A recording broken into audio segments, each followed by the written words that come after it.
Hi folks, Marty with Remax Real Estate. Welcome to your Edmonton real estate market report for July 2025.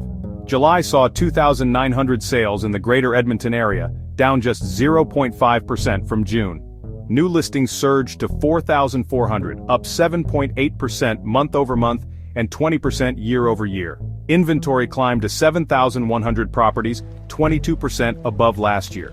The average residential price dipped 0.4% to $463,000, still 5.2% above July 2024. According to the Edmonton Real Estate Board, inventory is strong, giving buyers plenty of choice. By property type, detached homes averaged $578,000, semi-detached $431,000, townhomes $297,000, and apartments $210,000. More listings and slightly slower sales mean increased choice for buyers, and more competition among sellers heading into fall. That's your July market snapshot for the greater Edmonton area. Thanks for watching, and I'll see you down the next real estate rabbit hole.